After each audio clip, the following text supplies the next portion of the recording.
it forward, comes up with the ground ball, gets popped by Daddio. But Rutgers will come up with the ground ball. Now McGill coming way out on the ball. It's a pretty goal, that last goal. I mean, that's lacrosse. In this modern era of lacrosse, we're seeing fewer multiple pass goals. That was a thing of beauty. Hofstra had a fast break like that earlier in game one. Coaches spend so much time on the fast break, unsettled opportunities, because you don't get them very often. That's why you have to cash in on them when you do. Ball moves faster than the man. Rutgers makes a strategic mistake by running off the field instead of getting back into the hole. So now Rutgers down by 2.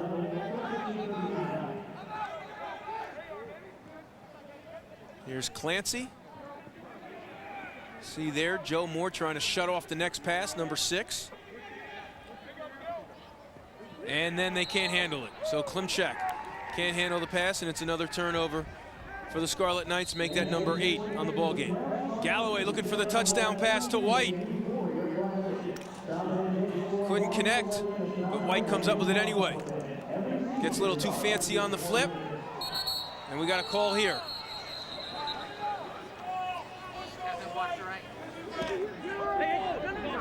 Should have been a play on. John Desco, very happy that the whistle was blown there. Stopped the transition opportunity. Well, I guess maybe there you could argue when Keogh made the hit, Rutgers did not have possession. Our officials here today, Kevin O'Leary, Doug Donovan, and Michael Hinsey.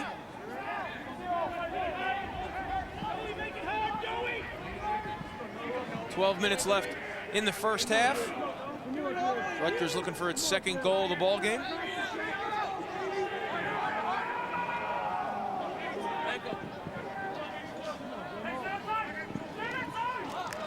Mangan can't make the catch, excuse me. Hover can't make the catch.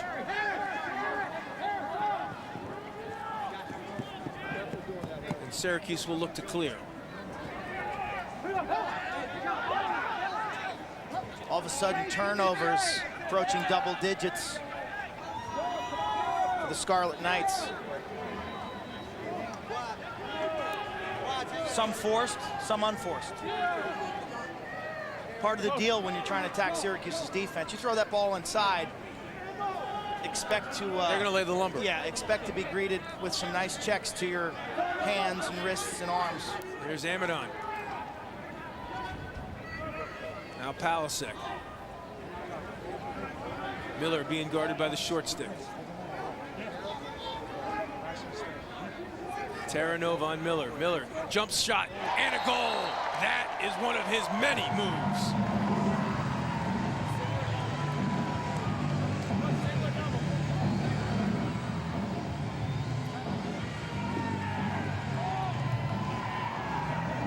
Tell you, Jovan Miller is a workaholic in terms of improving his game, and the leaps that he has shown from his freshman year to now, it's just amazing to see how he sets this up, change the direction, get to the middle of the field, straight overhand on the run, yank that ball opposite the way he is running. So he is running as the goalie is sliding with him. He pulls it back to the far side. Almost an impossible stop for the goaltender. Jovan Miller, nice start today with 2 goals. Syracuse shooting has come alive after starting the game 0 of 7. They have connected on 4 of the last 5. Drew can't come up with the ground ball.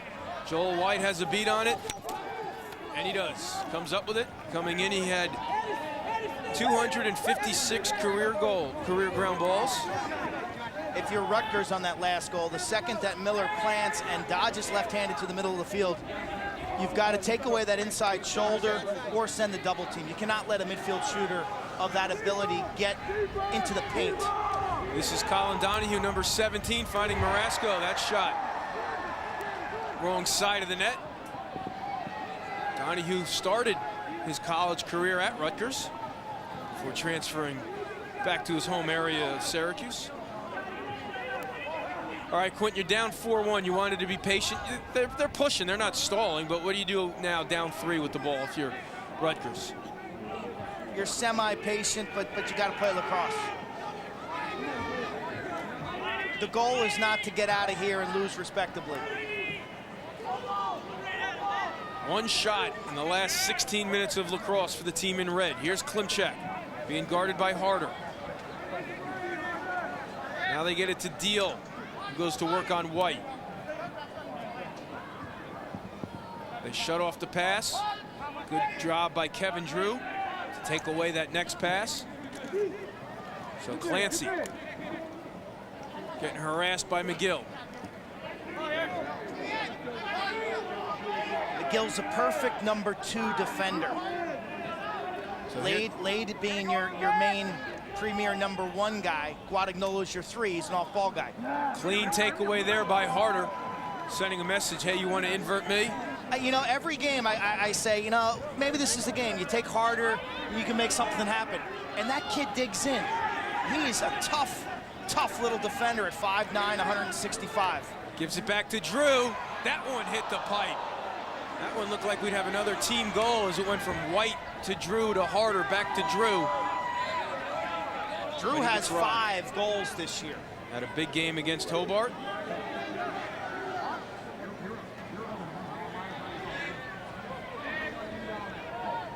Drew originally tried to play both basketball and lacrosse at Syracuse.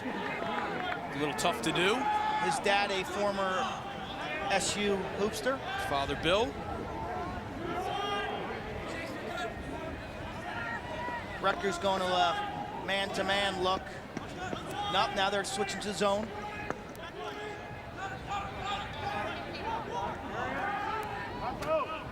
Eilers loses it. And Rutgers come up with the transition ground ball. Contino working hard. And they can't keep it in bounds. Oh, there's a flag.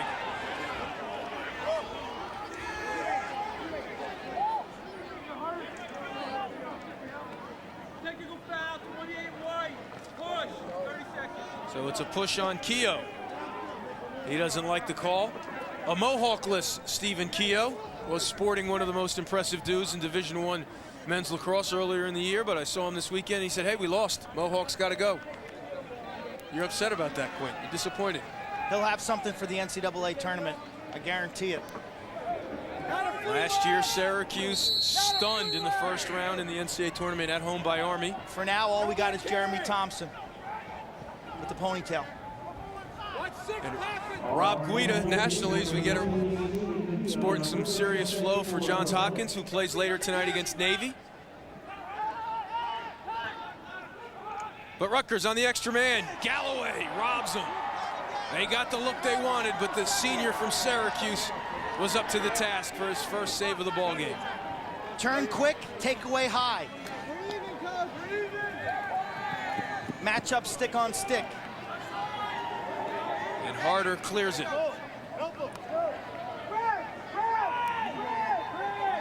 Under 7 minutes to play in the first half. Syracuse has scored 4 straight goals after falling behind 1-0 early. Let's check in with Paul Carcaterra down on the field. Well, I had a chance to speak to senior Syracuse goalie John Galloway about that Cornell loss. He said the captains and seniors, including Keogh, got together and decided to change the way they practice. With only a few weeks left together, they decided to leave it out on the field every single day. He believes this mindset will change the way they play. You know, Paul, it's interesting. Coach Desko thinks that maybe, just maybe, that might be a wake-up call, because last year they only lost once early in the regular season, went rolling into the NCAA tournament. Maybe they just let up a little bit against Army and they weren't ready for that one-and-done intensity of the postseason. Nice backdoor cut and finish by Keogh.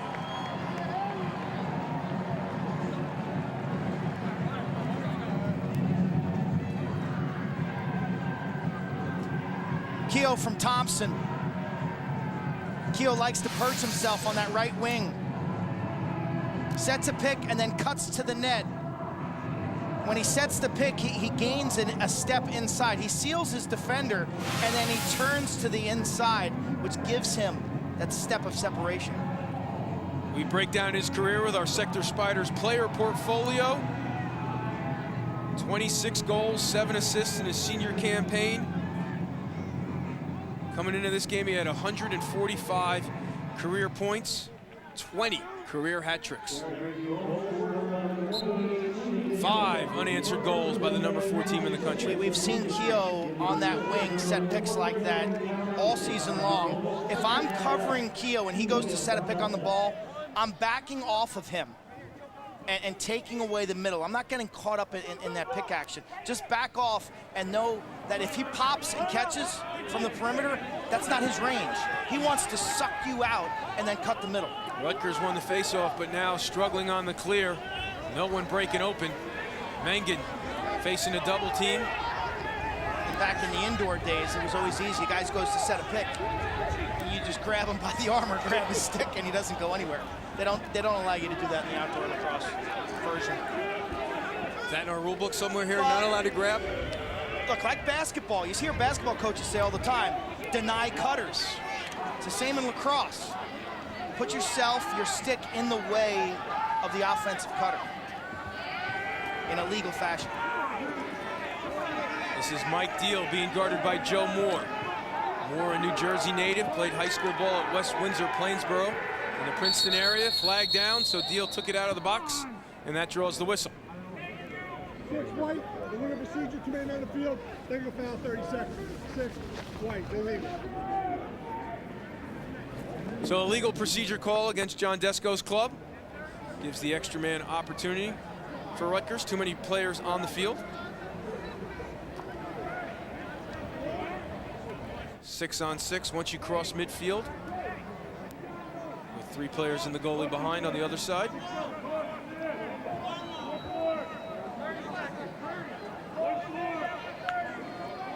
Opponents converting on just under 23% of their man-up opportunities against Syracuse. Rutgers missed out on its first opportunity of the night. Ouch. That draws another flag.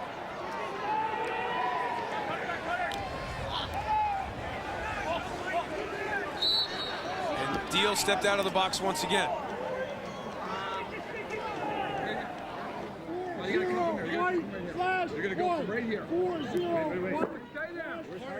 So the All-American goes to the box, and the NFL Draft is this week, and ESPNU delivers the College Football Spring Blitz Draft Special Monday through Friday to provide viewers inside analysis and predictions from our experts. The College Football Spring Blitz Draft Special on ESPNU Monday through Friday at 4:30 Eastern.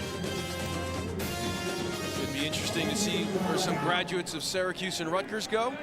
Devon Carter, the running back. Donald Hogue, the linebacker. Rutgers with a young football team. Doug Hogue. Pass inside, tough angle. They don't even get the shot off. That was a huge opportunity for Rutgers. You're up 2 men for a couple seconds, then you're up a man still. And this is where Galloway will use his head. He'll milk as much of the 30 off the clearing clock as possible. And probably just, yeah, now they'll just run the safety. It's harder. To Marasco. Marasco's an inch away from being an elite player on the national level. A little too much dancing in this game right now. Here's Harder, gets it back to Marasco. It's almost like he beats guys and then does a second or third move and allows them to get back in the ball game. It's kind of been the message from the coaching staff lately. One move and go. That's a trend that too many high school players get away with, that at the college level, it's like a running back. It's one and boom, you gotta go. Marasco hustling on the ground ball, but Rutgers came up with it momentarily. But then throws it away.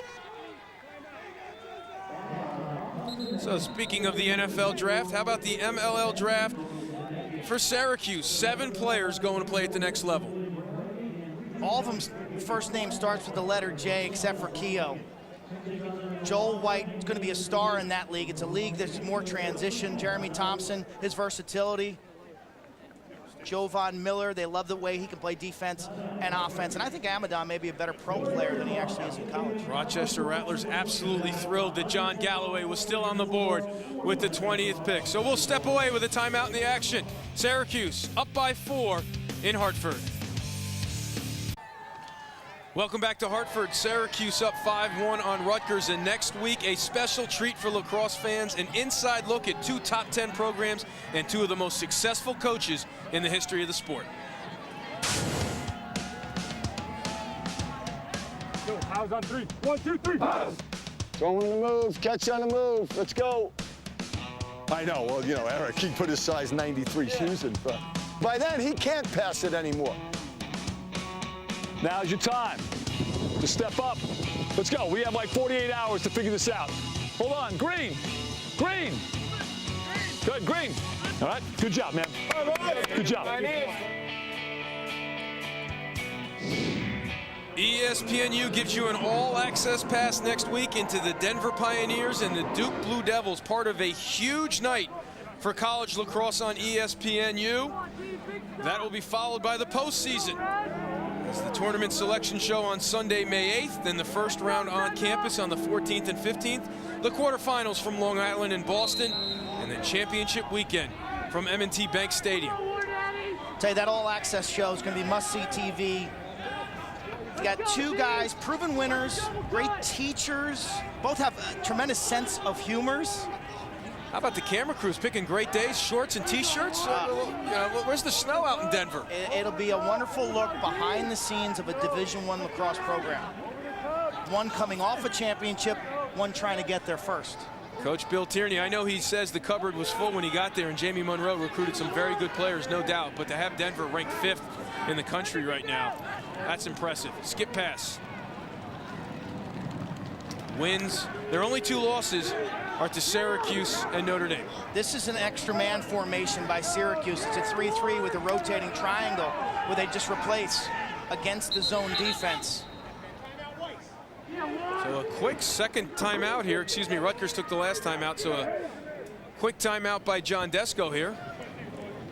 So we'll see what he draws up when we return to the 2nd annual ESPNU Warrior Classic.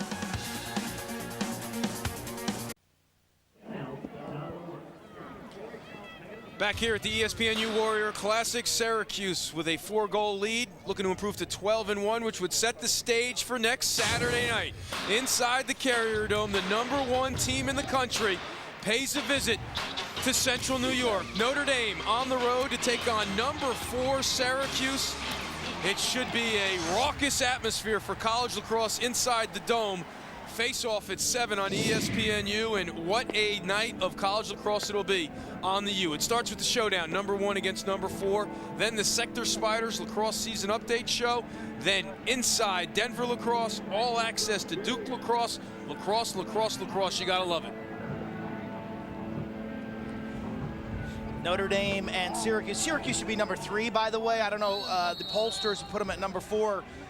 Need to check the schedule. Syracuse beat Johns Hopkins. They think Kyle Wharton's goal should have counted, I guess. Clint, there's no other way. I don't get it.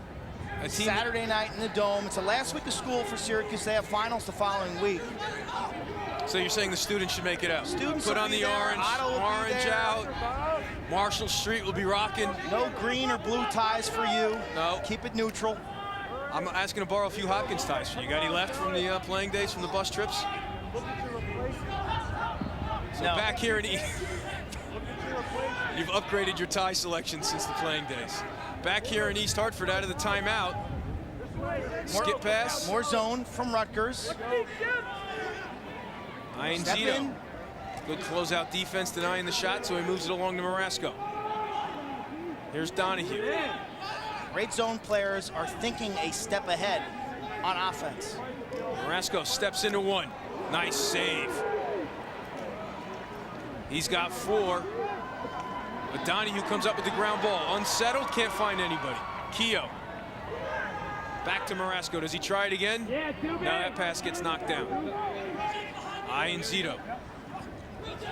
Keogh doesn't look it into his stick, and it's a turnover. It's the right idea. The right idea. Zito presses the corner, draws 2. That ball goes to Keogh, and Keogh's looking to the weak side. Skip pass. where the defense is vulnerable. Right idea, poor execution. 7 turnovers now for Syracuse. What a play by Marasco. He gets it to Donahue. Wow.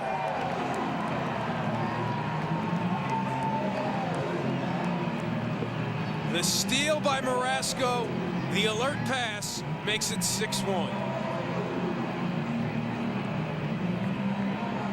Roy Simmons Jr. told me when he went to evaluate high school attackmen, the one trait he wanted to find out, how do they ride? How do they try to break up the clear? Are they hustling? Are they always trying? And that's the biggest positive you can say about any attackman is that they're trying on the ride. And Marasco gifted over the shoulder, Willie Mays-like catch. Say hey, kid.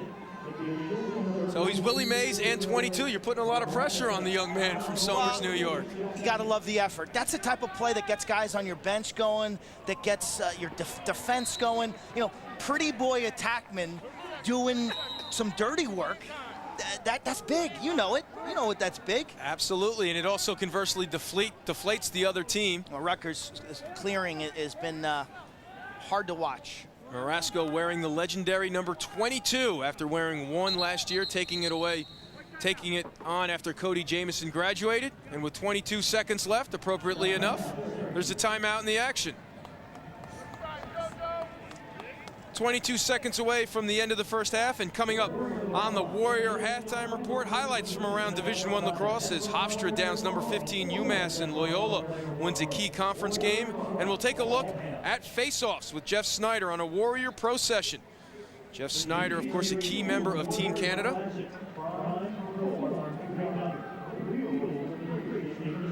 We're seeing 2 of the best face-off guys now in Division I lacrosse. So Quint, let's look ahead to Selection Sunday. If it were tomorrow, who would be your 8 home teams in the first round? This is as of today at about 3 o'clock. I think Still don't have Syracuse, Notre option. Dame, Cornell, Hopkins, and Denver, if they run the table, and now even Duke, guaranteed to me to host first-round games. Then it gets pretty muddied after that. A team like Villanova, Virginia, Maryland, or Hofstra would be my teams vying for those 7th and 8th spots. So the novice fan or the fan new to the sport tuning in today is going to see Villanova there and say, what do they have? What's on their resume? What do you think about that? Because Paul Carcaterra might have an issue with the Wildcats getting a home game. Paul? Well, Villanova, a lot of lacrosse to still be played. We had a conversation yesterday about these last couple weeks of the season really dictating all of this. So the speculation at times can be a little bit early. The one team there's no way I see getting a top 8 seed is the University of Virginia Cavaliers. I think right now their defense, the wheels have completely fallen off the bus. They were lit up by Duke by 19 goals against. This defense is reeling, and I think the season might be done for the Cavs. They lost their senior captain, Matt Lovejoy, as well. He was the anchor of that unit. 5 seconds left, 4. That pass is knocked away. That all may be true, Paul. Margin of victory doesn't matter. Margin of victory doesn't matter, and they have a win over Cornell. That's a Cornell. huge chip and a game left to play at Penn. So we'll resume that debate in the second half. We'll have plenty of talk about the tournament, but right now Syracuse goes into the locker room with a 5-goal lead on Big East rival Rutgers. This is the 2nd annual ESPNU Warrior Classic. 6 straight goals to end the half by Syracuse. We're back with the second half from Hartford after this, but now let's go to Lowell Galindo in the studio for the Warrior halftime report. Welcome back to the Warrior halftime report. After 2 quarters of action, Syracuse in control with a 6-1 lead over Rutgers. Time now for a Warrior Pro session. Quint and Jeff Snyder break down the intricacies of the face-off. This halftime report is presented by Warrior. All hail. And now, a Warrior Pro session with Quint Kesnick. Face-offs make lacrosse unique. They follow every goal, and they are huge in determining possession and momentum. They can also lead to odd man rushes. Winning face-offs is part art form and part MMA. Bending the rules to gain an edge is the American way. Anticipate the whistle, but don't jump. Face-off men are known to be rugged, tenacious, crafty, and likely to steal your lunch money if you're not careful. We're joined by Jeff Snyder, Team Canada face-off specialist, Major League Lacrosse pro as well. And Jeff, what is a good starting point for young athletes as they want to win a face-off? Approaching the face-off, I want to be fundamentally sound. I want to do everything the same way every time I face off so that I'm not giving my opponent any idea what I'm going to do next. I come down on the line, being as close to the line as possibly as I can so that I'm explosive and powerful when approaching the ball. That being said, I want to keep all my weight on my feet so I don't have any weight on my hands when I'm coming at the ball because I want to be as quick as possible and maintain that edge. Balanced and powerful. What is your reaction to the whistle? My initial reaction to the whistle, obviously trying to be a little bit ahead of it as much as I can, is to get that backhand forward. That puts my stick in the throat of my stick over top of the ball. Coming down close to the line as possible, staying out of the neutral zone, weight on my feet, off of my hands, coming down on top of the ball, punching forward with my backhand is the fastest thing that I can do to win that face-off. And once you have it clamped, what are your options? Options are coming out forward with some sort of a plunge, squeezing the sidewalls around the ball and taking an offensive stance, or popping the ball back through my legs to a wingman coming off of the line, picking up that ground ball. It's awful easy when you don't have an opponent, and he's obviously trying to do the same thing that you are. What is the biggest challenge that you face? Very similar to a fumble in football. When you see that pile-up take place, sort of anything goes when you're in there, and you got to do whatever it takes to win that ground ball for your team to obviously give your defense a rest and keep the ball in the hands of the offense. So whatever it takes in there, you got to be tough, you got to be scrappy, and be willing to do whatever you need to do to maintain that ball possession. And that's what you have done. You've shown the ability to get possession for your team. What's a pro technique that you're known for? One thing I like to do that's a little different from other guys is you see guys either come out in front of them or back between their legs. I like to take the ball and pop it out to my right just because there's never really anybody in that area. They don't expect you to go that way. So I'll come down on top of the ball, pop it out behind me, pick it up, go out the opposite direction that they're expecting me to go. Technique, timing, and toughness, the keys to facing off. Welcome back to Game 2 of the ESPNU Warrior Classic from Rentschler Field in East Hartford, Connecticut. We are moments away from the start of the second half. Number 4, Syracuse, in command with a 5-goal lead over Rutgers. Welcome back to Hartford. Eamon McEnany along with Quint Kesenick. And Quint, Syracuse, if it knows how to do one thing right now, attack a zone. They're used to this right now. Yeah, you know, I thought it was a good idea for Rutgers early, but it took about a half a quarter, 3/4 of the first quarter, and next thing you know, Syracuse is getting all sorts of good looks. Back to the drawing board if you're Rutgers. I think you got to go back to your man-to-man defense. As we take a look at the first half highlights, blueprint executed by Rutgers to start, and then Syracuse takes control. Well, they played good defense for the first 5 minutes. They possessed the ball. They get a high percentage shot by Will Mangum, and they score. Too bad it's been over 27 minutes since they scored their second goal. Jovan Miller zone busting from Palasek, and then a gorgeous transition goal. Tic-tac-toe, progressive passing up the field. Palasek face dodge and the dip and dunk. That made it 3-1. Jovan Miller, his second 4-1. Keogh sets the pick, gets inside position as he cuts that far post. Thompson with the helper, 5-1. And then watch this ride. Great catch by Marasco. One-hander, share the rock. Donahue sticks it top shelf. 6-1 total domination by the Orange. Take a look at the stats. Rutgers is winning the faceoffs, but the turnovers killing them on the other end. 0 for 3 on the extra man opportunities. Let's send it down to Paul Carcaterra before we start things off here in the second half. Well, I had an opportunity to speak to both coaches. Coach Stagnita from Rutgers, they're going to stay in the zone defense. He wants his offense to be a lot more aggressive. Doesn't like the dancing around from the attack from behind. They need to get after it. Coach Desko mentioned to his squad they're going to stay in 2 base zone offenses. A lot of initiation from the midfield.